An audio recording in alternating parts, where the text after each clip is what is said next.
Hello and hi everyone. My name is Nur Aini alias. My metric number is 081063. I'm the first year student physiotherapy in UNIZA. So, this is my case study. Weight loss in advanced chronic kidney disease. Should we consider individualized, qualitative ad libitum diets? A narrative review and case study. So, for the abstract, this patient is a 71-year-old man with obesity-related glomerulopathy. And his weight is 110 kilogram, and the serum creatinine is 5 milligram per liter. Estimated glomerular filtration rate, or we call it eGFR, is 23 milliliter per minute. Blood urea nitrogen is 75 milligram per liter, and the proteinuria is 2.3 gram per day. So, diet is dissociated, and he lost 16 kilo in 2 months without need for dialysis. Okay, and then this patient dialysis started 1 year later and was followed by weight gain of about 5 kilo. And this provided that strict multidisciplinary surveillance is assured. So for the background, the obesity pandemic is spreading worldwide. Obesity is not only a major cardiovascular risk factor but also an important element in the development of a wide range of chronic kidney disease. And then for the pathogenesis of CKD in obese patient is complex. It can include glomerular hyperfiltration, chronic inflammation, the arrangement in lipid metabolism, intraglomerular hypertension, and sclerosis. While obesity represents a progression factor for all kinds of CKD, a specific picture called obesity-related glomerulopathy (ORG). And then progression to kidney failure may occur even in the absence of other lesions and diseases. Obesity has a dual meaning in advanced CKD. First, we have obesity paradox. Obesity paradox is due to contrasting long-term and short-term consequences of obesity. While obesity increases long-term cardiovascular mortality, it may attenuate short-term mortality associated with malnutrition, inflammation, and protein energy wasting. And the epidemiology paradox leads to a clinical paradox with respect to kidney transplantation. And obesity significantly increases the risk of mortality and graft loss as compared to patients with normal weight. However, the result of transplantation in obese patients may be less favorable than in patients with a normal body weight. Transplanted obese patients share a similar advantage to non-obese patients with respect to dialysis. Okay, for the several points need to be clarified. Obese patients are more carefully selected from a cardiovascular point of view and only accepted in some committed centers. Okay, weight loss on dialysis has been associated with lower rates of survival. However, few studies have distinguished between international and non-international weight loss, and especially in early dialysis follow-up. Rapid weight loss may be a sign of poor pre-dialysis care and cardiac disease. Okay, next we go to the case. The case presentation of the case and problem related to it. Okay, and then this patient is 71-year-old man affected by stage 4 CKD. The prescription of a low-protein diet and had been overweight since adolescence. And over the years, his body mass index has ranged 35 to 40 kilogram per meter square. The first detection of urinary abnormalities had occurred 10 years before when he underwent a subtotal parathyroidectomy for primary hyperparathyroidism. On the same occasion, he was found to be hypertensive and antihypertensive treatment was started. And for obese patients, they usually calculate an average between ideal and real body weight to determine the protein intake. 1 year later, for the serum creatinine was 6 milligram per deciliter, and the blood urea nitrogen was 60 milligram per deciliter. the calcium was 9.6 milligram per deciliter, and the phosphate was 5.1 milligram per deciliter, and no electrolyte imbalance. His body weight had increased by 6 kilograms.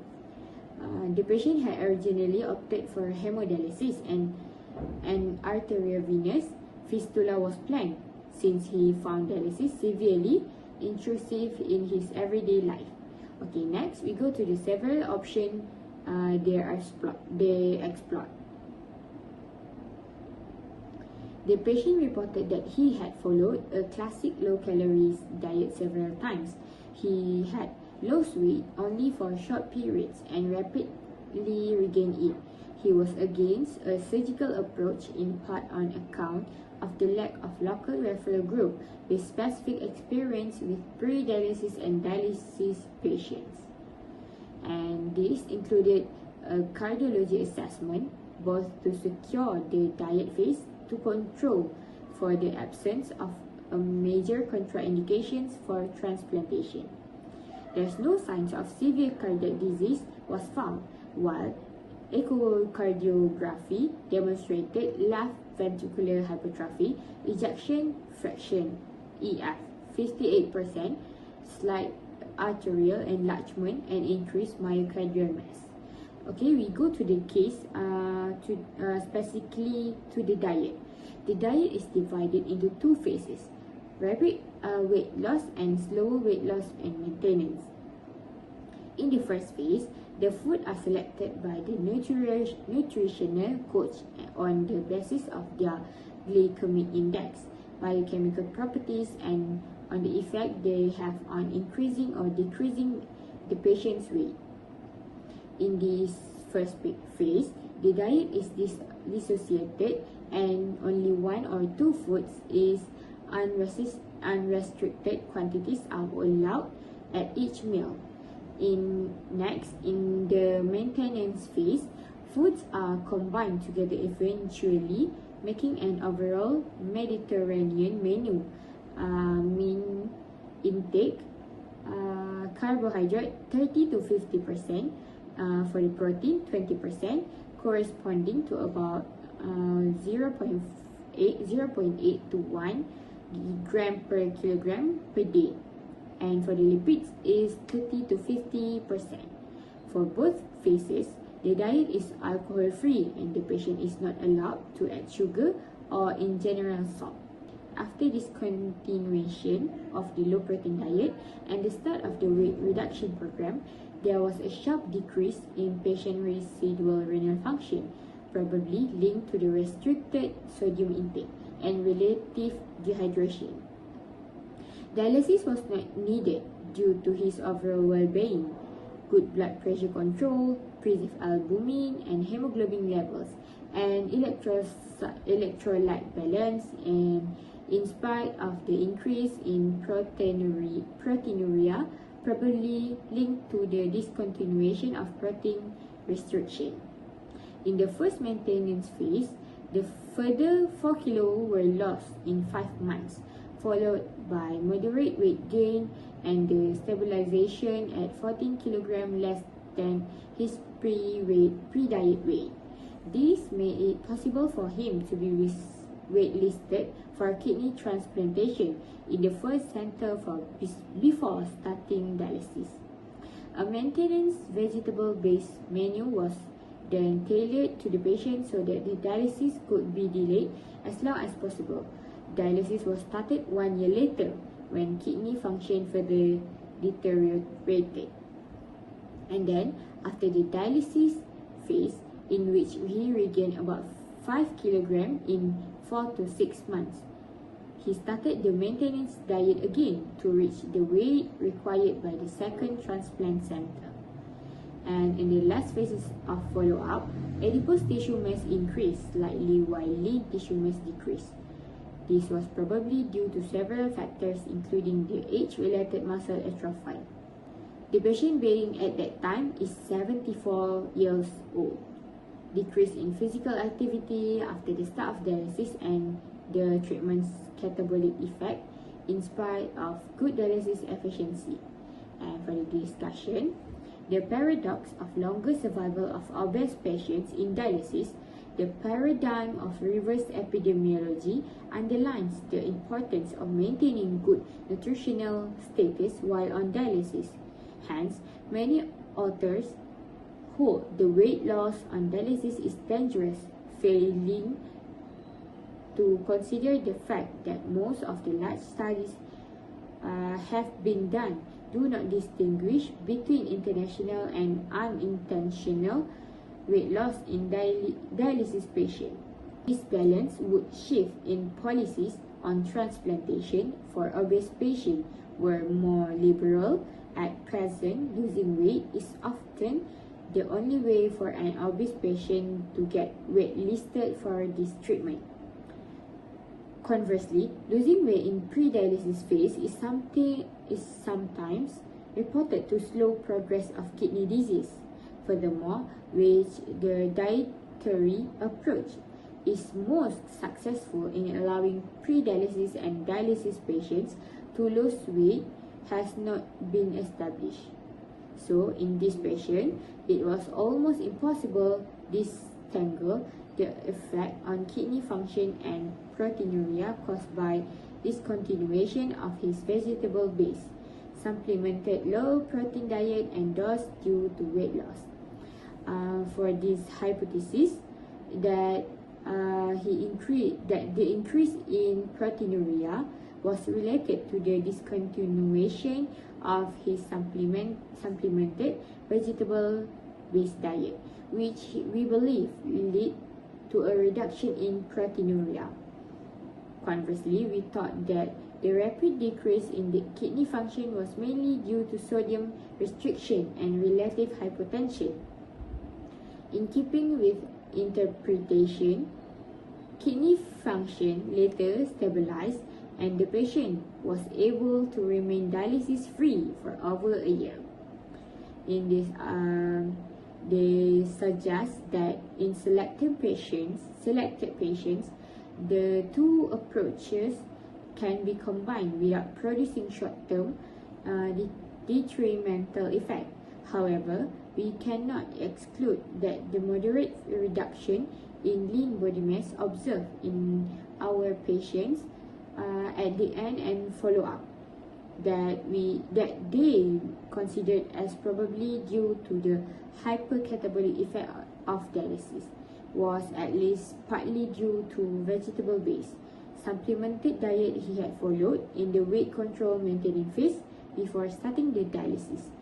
And for the controlling weight is difficult for all obese patients, whether or not they have CKD or not, and the results are more disappointing. There's no indication of the ideal calorie intake in this population, and this population is available, and consequently we lack a precise idea of what the calorie restriction imposed should be.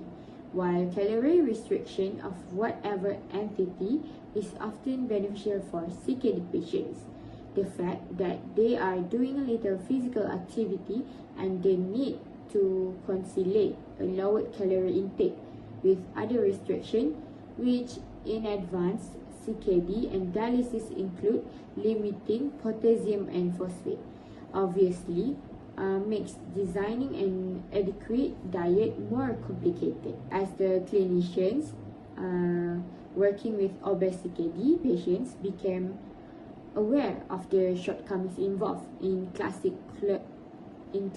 calorie restricted diets, different approaches were developed, including qualitative ad libitum diets, in which unrestricted quantities of specific alignments and are allowed, often in dissociated weight, and coach-assisted diets, in which compliance is reinforced by a close relationship with one individual who are the coach, who act the counselor and checks the diet is being followed or not.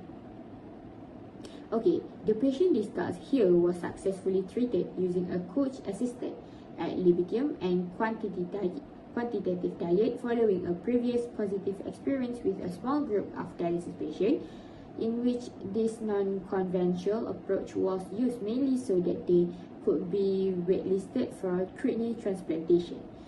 Okay, last but not least, for the conclusion, this case report reflected on the different approaches used to promote weight loss with advanced CKD. While the controversy over the advantages of weight loss and making it a requirement for being waitlisted for kidney transplantation is still open, this case suggests that treatment should not be limited to traditional approaches and that